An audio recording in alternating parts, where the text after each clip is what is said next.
Welcome back to Block TV, and you're watching Crypto Calendar, where we get to prepare ourselves for the future happenings of the cryptosphere. Joining us to talk through the upcoming conference called Blockchain for Global Impact, Practical Tools for Sustainable Development, happening on December 17th in Tel Aviv, is Dr. Inon Schenker. How are you?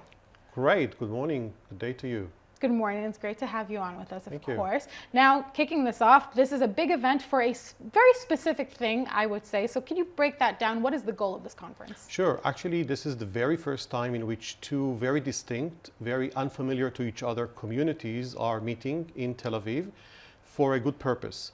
The first community is the blockchain community, defined by from developers of codes, the very technical people, to investors in that space, to advocates, ambassadors, and obviously those who look at the blockchain technologies in their diversity as a potential solution to many problems of our world. The other community is what I would call the sustainable development community, or the humanitarian community, which has the access to an incredible number of sites and people that we don't often look at because they are not the richest but the poorest of countries around the world. So the ability for each one of these communities to come with its independent needs into a place where the bridge, we hope, will be created so each community would learn of the benefits of each other is really the key purpose for this event in Israel. Okay, and if you can break down, I mean, that's a big goal there, but then more specifically, who are some speakers that we can look out for? What are some topics that will be introduced at this event that then break down those goals that you were just naming? Sure. So we have been lucky and fortunate to have speakers that come from the United Nations. That is definitely leading the Sustainable Development Goals. The United Nations was the place where in 2015 the 17 goals were stated, endorsed by countries, and taking us to 2030, we have a very good roadmap. We have speakers who come from the government side, not that they represent governments, but they represent the interest to actually have, for example, Israel in its location geographically on the crossroads between Africa, Europe, and Asia, to be an influential country in the blockchain technologies space vis-a-vis some of the needs in countries which are less developed in Africa, Southeast Asia, and even in Europe. We have speakers who come from the field. These are top technologists in the area of both the monetary side, but also the technology side of blockchain, and those who represent the needs, including very special guests coming from Africa. And obviously all of them in the environment of a startup nation that has produced here in Israel quite a number of startups that have the potential to actually bring excellent solutions. So in a nutshell, what we are trying to do is to introduce the space of blockchain technologies specifically for better attainment of the 17 Sustainable Development Goals called the SDGs, but also to do that in an environment that will not be threatening. What do I mean? For those who have no clue, who are dummies in blockchain, we would like them to walk out of the conference feeling that it's not just the words they know blockchain, but also some substantial understanding of how solutions which are blockchain based could support their life mission to bring our world to a better place by 2030. And at the same time, for the blockchain community that usually looks at markets as the well-paying markets, the more advanced markets, to realize that we are discussing a 12 trillion US dollars market, which is called the Sustainable Development Market. And this is not just a huge market, but it opens up enormously to opportunities which are proof of concept, relationships, partnerships with people who work towards the continents I've mentioned, and in those continents, others call them emerging markets. So both from a business point of view, but also from the social good. And I think that we see more and more, at least I see in my work, more and more interest in different levels of the blockchain community to actually have the fulfillment of having an impact. And in my own career, I'm a double bottom line person, which means that I'm not just as good in bringing profits to companies, but more than that, with the background I have as a former UN employee in Geneva and my academic work and my hands-on work in the field, to be the impact person. We really need to understand better what impact means, how do we measure it, and how do we connect it to real life use cases in the blockchain environment. Okay, so it seems like this is truly a bridge to be, the purpose is to be educational, not necessarily condescending on people who aren't not familiar with blockchain, but rather teach people, hey, look, this isn't that difficult. And if you just take the time out to listen, this can aid you very, very much and benefit where you're from very much. So it seems like you did speak about your background a little bit, but I would like to get into that. If you could please just share a little bit about yourself before we get into your talk and what that would be about. Of course, you're a speaker at this event as well, but a little bit about yourself and what led you to this point to speak about these sustainable goals. Thank you. So the education I have is actually in public health and science education from the Hebrew University in Jerusalem, but I've worked in the space of double bottom line, both for the United Nations Health Organization, which is the normative agency in health, controlling and directing the world towards the goals of public health. That's the World Health Organization in Geneva, and also worked in private sector in emphasizing and in promoting innovation around the impact side of the double bottom line. For the last year and a half, almost 2 years, I've been working specifically to create the new space. There are very few of us around the world which have dedicated themselves to the space of blockchain technologies and crypto on the side, and I'm emphasizing on the side, though it is important as well for the attainment of the Sustainable Development Goals, because the 17 goals are so far-reaching, from education to hunger to poverty to research to collaborations to peace, human rights, women empowerment. I mean, they really cover an array of so many areas that are so important to us as people living on this earth, including, for example, climate change and the on and beyond waters situations, that all this is geared towards looking for innovation that will bring about new and necessary solutions.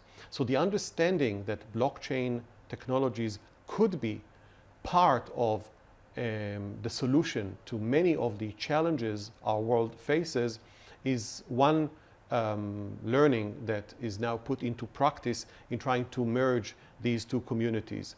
And you've mentioned that this is actually an educational effort, but it's also a business effort, because the ability to bring about the two communities into a one space, and also the ability to live stream the conference throughout the world allows those interested in getting their act together and leveraging either the solutions side or the needs side into practical relationships that could be definitely business engagement, not only of peer to peer, but also of organization to organization, guided by the United Nations, guided by interested governments, Switzerland, Israel, and others included.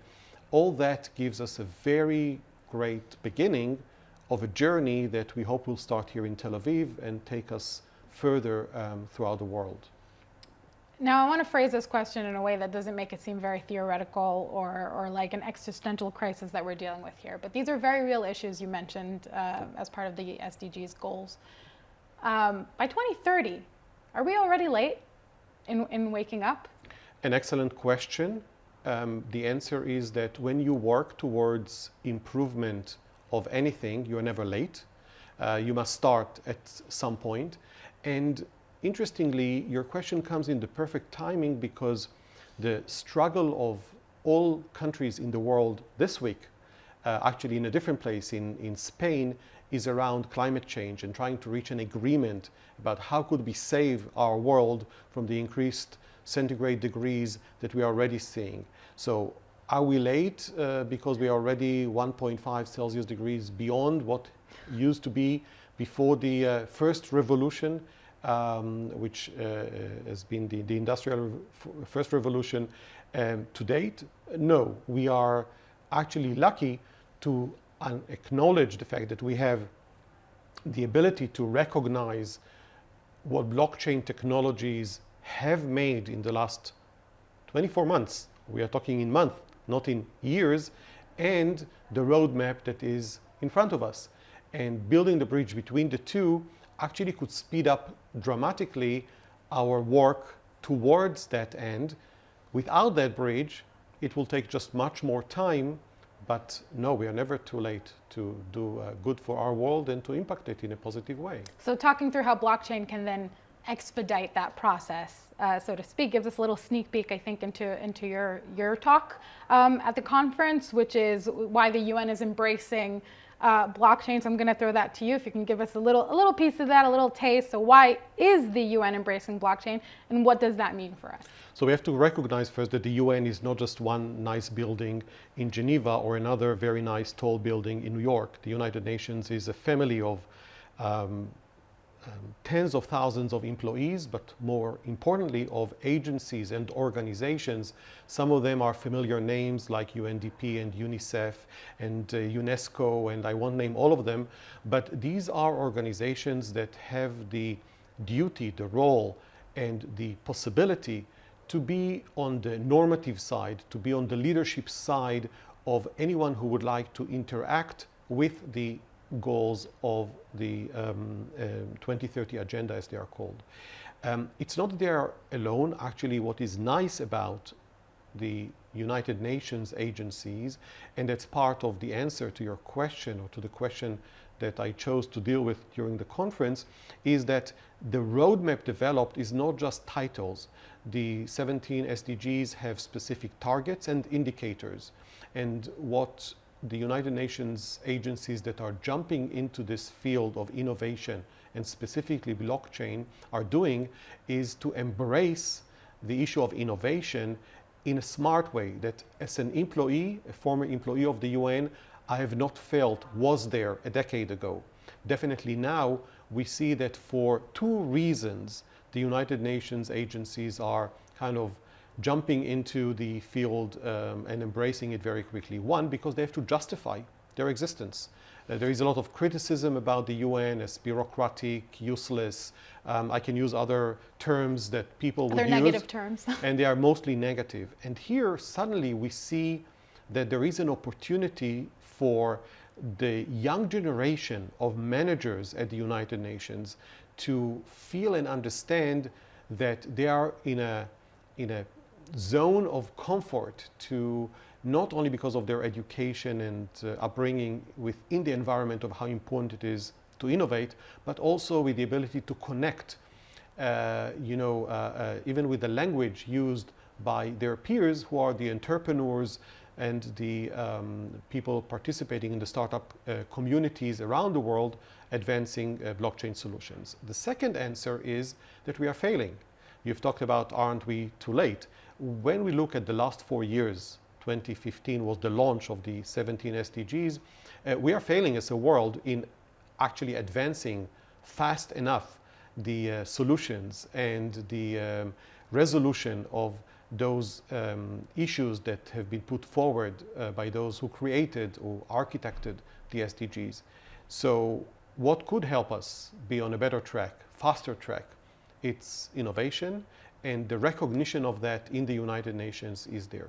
Second, these are huge machineries, quote unquote. They are able to take excellent solutions and scale them up. And what do we need at the blockchain community? We need exactly that. We need ways in which our solutions, the startups' solutions, be scaling up to a degree of success with joint investment. So it's not the typical investors, whether it's venture capital or other investors, it's United Nations agencies that have solicited areas of concentration as well as funding in order to accelerate blockchain solutions in a good way. But I do have to stay with reality and suggest that still, while there is a good interest and a lot of motivation on the side of the United Nations agencies, it's not there yet. And that's part of what I feel this conference would do. By the presence of several of the key agencies working on blockchain solutions at the moment is to actually bring them closer to at least the Israeli community of entrepreneurship around blockchain and allow another angle of this triangular to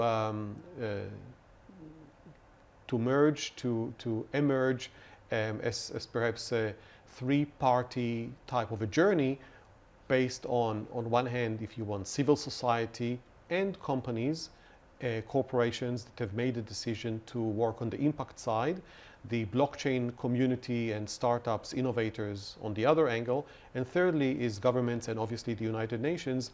Together, I think that we are building a three-party bridge if we'll be successful at this conference. Well, there's definitely a lot to talk about on December 17th in Tel Aviv in that conference. Thank you very much, Dr. Inon Schenker, for joining us. Keep championing for SDGs because it is important. And for all you folks at home watching at blocktv.com, keep on watching for more cryptocurrency and blockchain news.